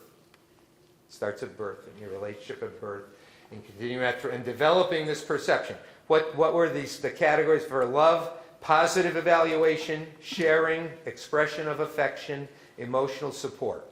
Loving control, intellectual stimulation, child-centeredness, possessiveness, protectiveness. Loving freedom, moderate freedom, encouraging sociability, encouraging independent thinking, equalitarian treatment. Those were the descriptors, that if kids, adolescents saw their relationship with their parents, that was the buffer. That was substance abuse free. Okay, let's talk about expressing love and affection. First of all, don't be discouraged, this model. You can start raising self-esteem at any time. My life is a model. And I shared from my life for you to know that. My change started when I was about 20, 21. And it's gone on, it's been more than 1 week for every year and age for me, but it works. And also, you don't have to have yourself all together to be able to carry this out with other people. And again, my life's an example. I was going through terrible anxiety and depression. And I was fortunate to have roles as a counselor and a principal. So I had an office that I could go and hide in and close the door when I was falling apart. Nobody ever knew. My wife is the only one who ever knew this. Anybody I share this with, it's the first time they ever know it. They don't want to quite believe it because I really pulled it off really well. But there were many times in my career when I just went into my office, closed the door, and said, thank goodness I don't have an appointment this period and falling apart. Or cancel my appointments, reschedule. There were days that I actually went home because I was falling apart. There were days that I didn't come into work because I couldn't handle it. I just call in and say, I'm not feeling well. The assistant principal, you got it today. I felt a little bit relieved when I heard some of my colleagues shared with me that they had actually done the same thing for the same reasons. It's just high pressure, high emotion, high prone to criticism roles, especially in administration, and it just gets to you. But when I would get home, there would be some days when I was all the way home. I'm just replaying the day, and I'm replaying usually one thing. Again, 99% of everything's going great, the school's running great, everybody thought it's going great, but I'm focusing on one thing that wasn't perfect. Before I'd go into the house, I have to say to myself, when you go into that house, you're a dad. I'd sit in the car until I could pull myself together and say, okay, for the next couple of hours, you are there for the kids and the family. Kids would go to bed. There were nights my wife would be up all night holding me while I shook. It was in cold sweats. Can't go to work tomorrow. Can't do this anymore. Can't face it, no matter what she told me. Yes, you can. But the biggest thing was she didn't go back to sleep. She didn't turn around. She stayed out, and she had a job herself, and just held me through it. So you don't have to have your act together to be able to be this for your kids, to be able to be this for other people. And no matter what age your kids are at, or the people in your life that you love, or wherever they're at, you can make a difference. Parental love is the source of high self-esteem. So now we'll talk about the art of expressing affection. To give love to our children is to nourish them as we nourish their bodies with food. We wouldn't think of depriving our kids of their physical needs. We have to give equal attention to their emotional needs. Stephen Covey, who I'll mention a bit, calls this the emotional bank account. I like that model, feeding into the emotional bank account. Criticism is a withdrawal. Smile, hug, kind words is a deposit. And he also talks about psychological air, giving kids psychological meaning. We're meeting their basic emotional needs. It's easiest for those who have received or are receiving love and affection in abundance. That's why it's so important to have support people in your life. Successful parents are above all empathic persons. They care about and are quick to respond to their children's feelings, whether it's the 6-year-old on his first day of school, or the 7th grader at the first school party, or the football player getting ready for the big game, the high school senior getting ready for college and waiting for that admissions or rejection letter to come in. All of these are things that need reassurance. Loneliness, humiliation, apprehension, embarrassment, disappointment, they all require comfort and support from those who care. And that's why you got to put yourself in the shoes of the other. The psychological basis of self-esteem, process of self-esteem begins at birth when we form an empathic relationship with our child as an infant. The infant is dependent on 2 basic needs being met: hunger, pains, and being held firmly by a nurturing adult. After feeding, it's like perfect self-esteem. Both needs have been met. They're held close. Their hunger needs are met at the same time. All's right with their little world, and they sense that they'll henceforth be dependent on others. Self-esteem needs will always be present, and that's begun to be sensed from infancy on. Otto Fenichel, the disciple of Freud, said the small child loses self-esteem when he loses love and attains it when he regains love. That's what makes children educable. That's what makes children educable.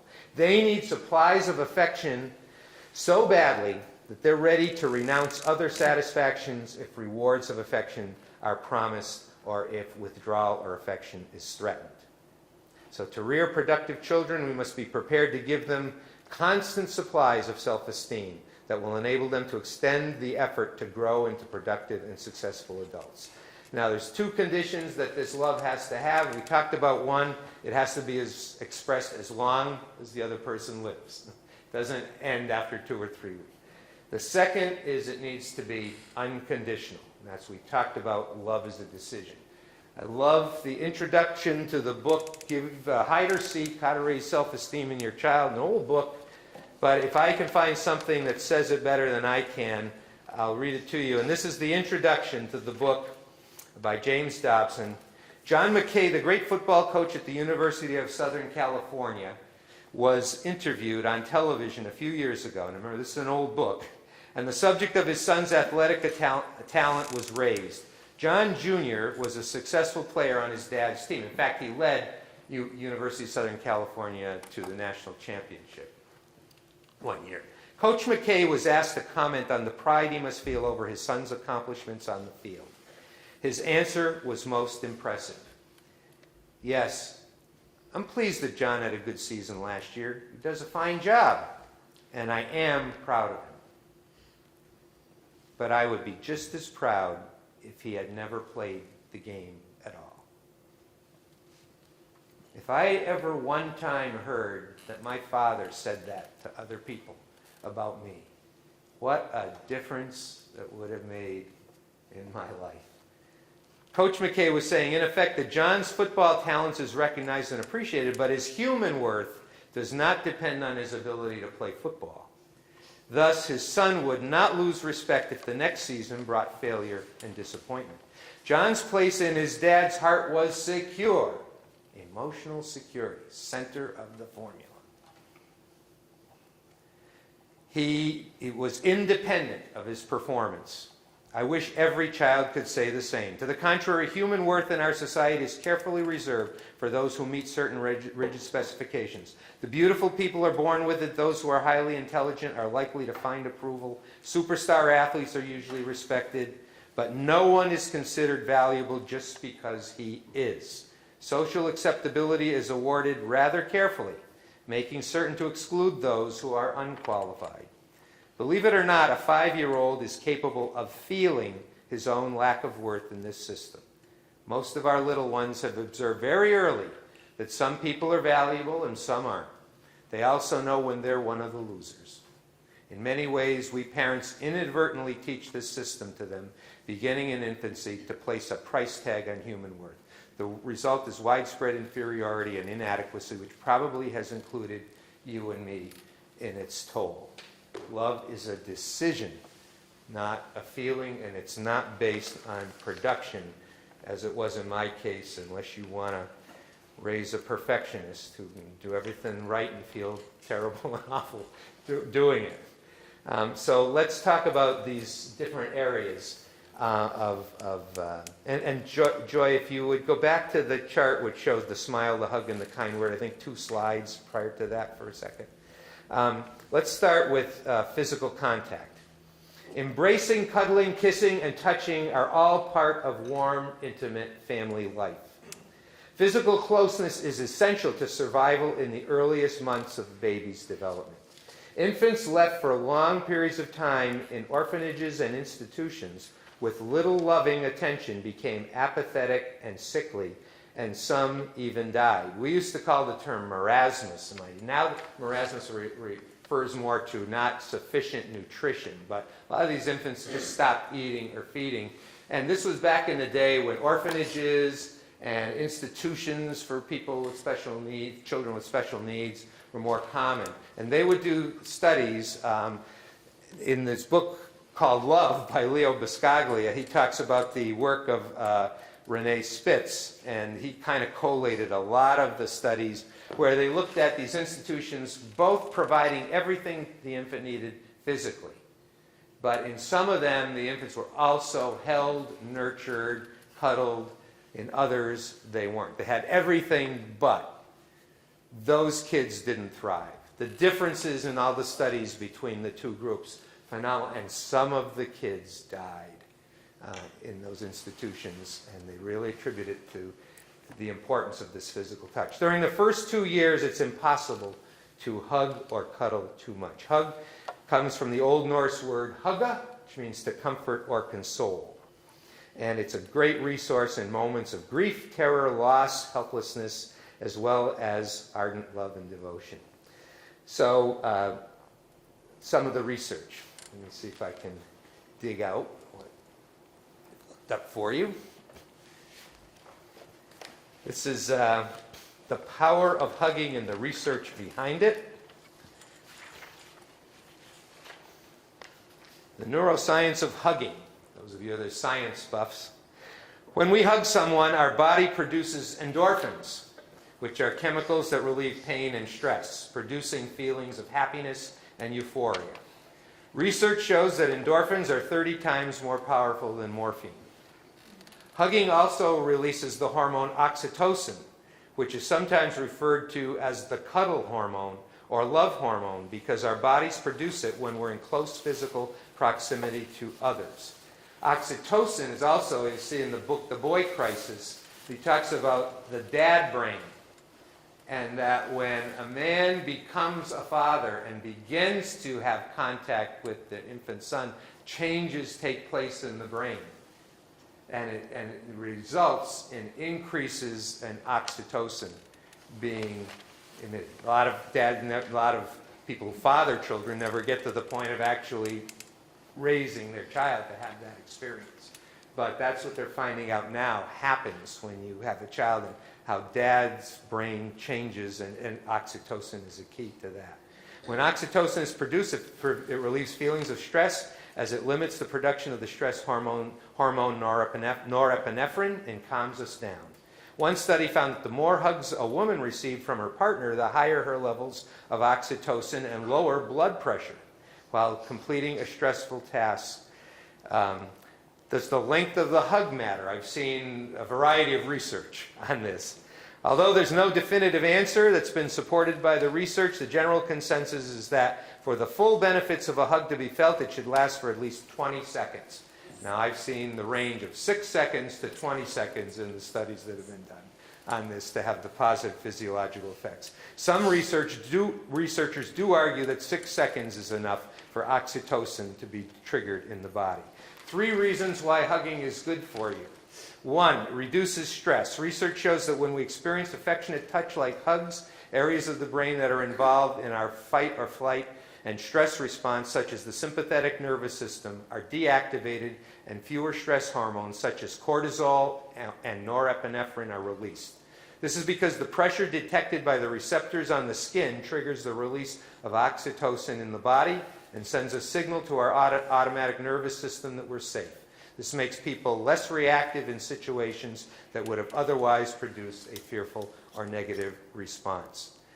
That's how my wife just held me together some nights through that hug. Second, it boosts the immune system. Interestingly, hugs have been shown to boost a person's immune system, especially in children.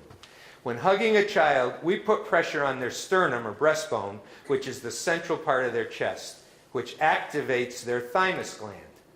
Located behind the sternum, it stimulates the production of white blood cells that protect the body from certain threats. It's important to note that the thymus gland starts to shrink in size after puberty and turns into fat. However, adults can still experience its benefits. Hugs have also been shown to improve a person's symptoms while sick, some of the research studies. Third, improves mental well-being.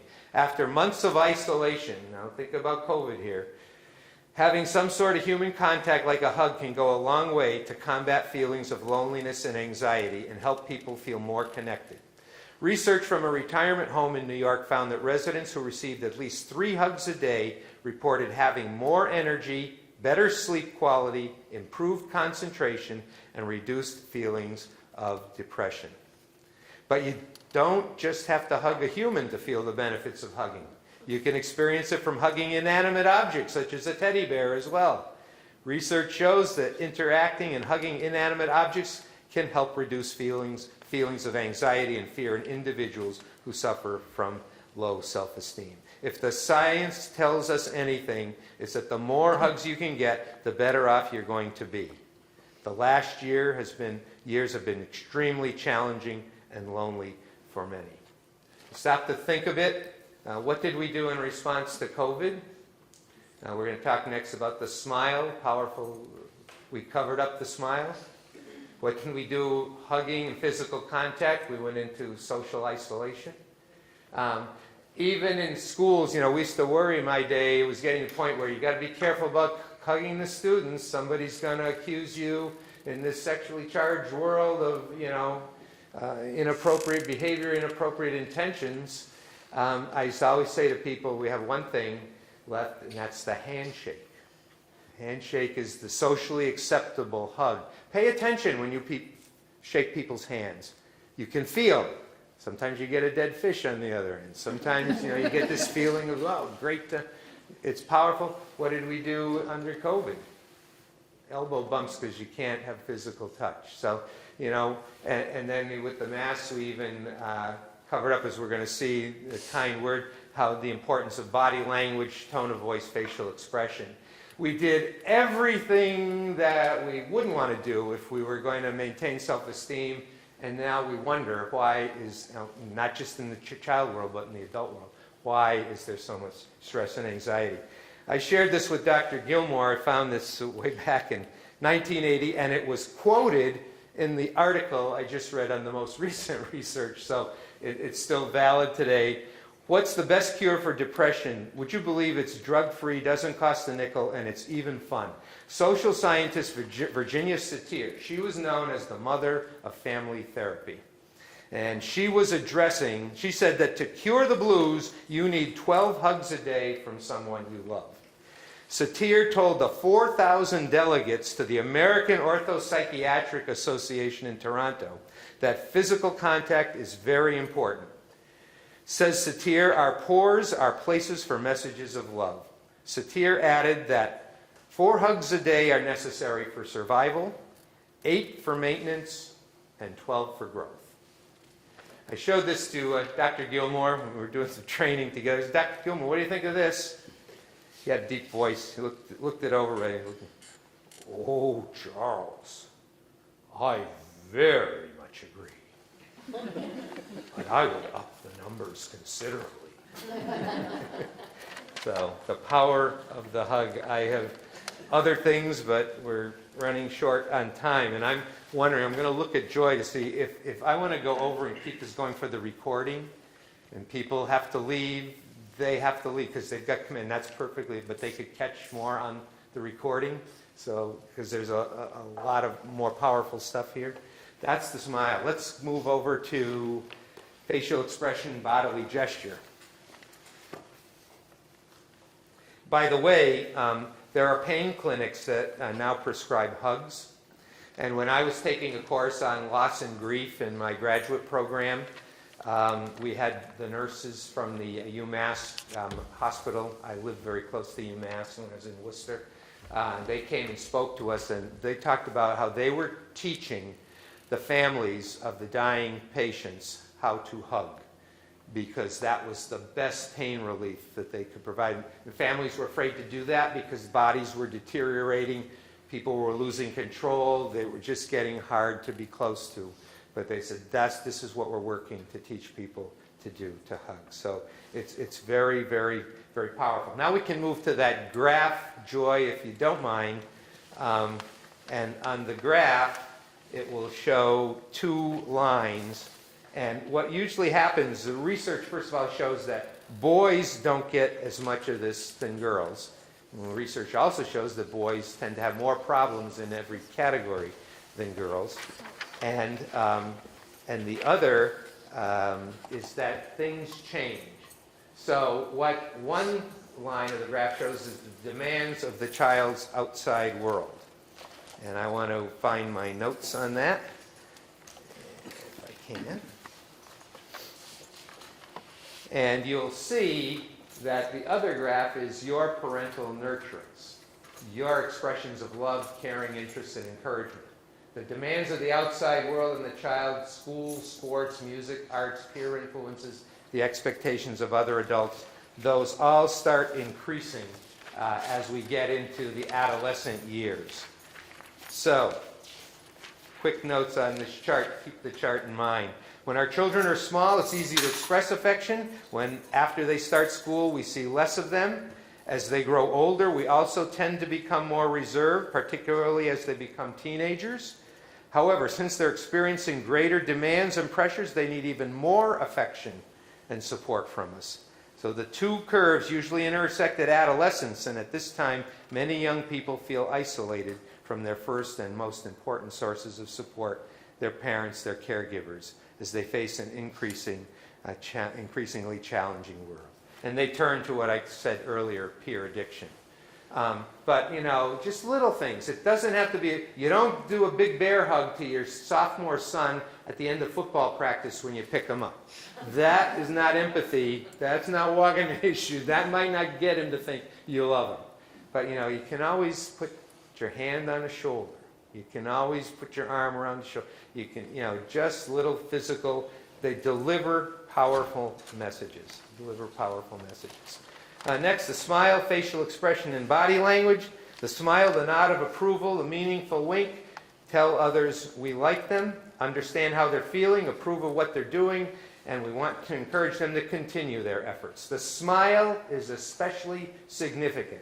Its power to increase others' self-esteem cannot be overestimated. A frown, on the other hand, communicates rejection or criticism. When I used to always, when I was going to do a faculty meeting, I hated those, and faculty hated them. And my first challenge was, you'd walk in and everybody's got a frump because the end of a long day and we got to deal with more of this stuff which was important to me but not to them or whatever. And I always thought my first challenge was to get a smile or something. I had to have something to lift the spirit, because when I walked in there, my whole self-esteem was, shaking to face. I resorted to bringing coffee rings and all kinds of stuff just to try to turn that around, because the frowns and looks on the faces could be so demoralizing. So think of the effect on your morale when you sit in a room with someone deeply engrossed in some problem. And sometimes we're so preoccupied as adults. James Dobson calls this fatigue and time pressure. And our kid has something really important to say, and we're behind the newspaper, and they're sharing this important thing in their life, not to us. Yeah. or putting away the groceries and not even turning around to face the child or whatever, delivers a particular message. So we have to think of that. I had a story, I'm going to shorten it in the interest of time, about a fellow who volunteered his service in Chicago. Every Sunday used to go to the Chicago Temple, downtown United Methodist Church, and he just used to greet senior citizens who lived in the neighborhood. Many were widows or widowers, lonely, forgotten, neglected. And he didn't administer the program. He just met with them when they arrived. He mingled among them, bid them farewell. On the Sunday after Wilbur died, the pastor of the Chicago Temple unlocked his study and found a note slipped under the door by an earlier visitor. "Pastor, Wilbur Pinney died," the note read. "Now who will smile at us on Sunday afternoon?" Such a simple ministry. No honors, no plaques, no citations. Wilbur cared about those others forgot. He didn't cater to their self-pity, and he didn't condemn others for not caring as he did. Wilbur Pinney just smiled. Warmly, simply, eloquently, lovingly, faithfully. Powerful, powerful tool. Next, the kind word. The general principle. If my words and actions are kind, they are right. If they are unkind, they are wrong. They're either Iolac or not Iolac. And that's just the basic moral code. You develop everything off of that basic premise. Now, right words can convey tremendous success, but you have to remember only 7 to 9% of the message is the words of a message. The rest of it is tone of voice and body language. Let me give you an example. I'm going to say some words to you.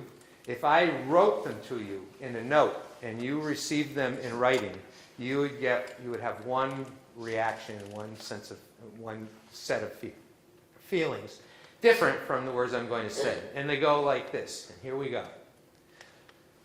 Oh my, what an exciting evening this has been for me. You guys are great. I've been just so blessed that I could be here tonight and share this information with you. Man, I am so psyched about this. You're just great. You got a message. But picture those same words in a note card to you. It'd be a whole different message. So remember, the tone of voice and the body language is key. 2 basic axioms. Praise does not spoil a child. A lot of dads have not believed that, but praise does not spoil a child. It really meets basic needs. The best way to spoil a child is not to praise him. And that leads to a chronically insecure and anxious growing up craving approval and inappropriate attention-getting behaviors. They say any attention's better than no attention, getting recognized for anything.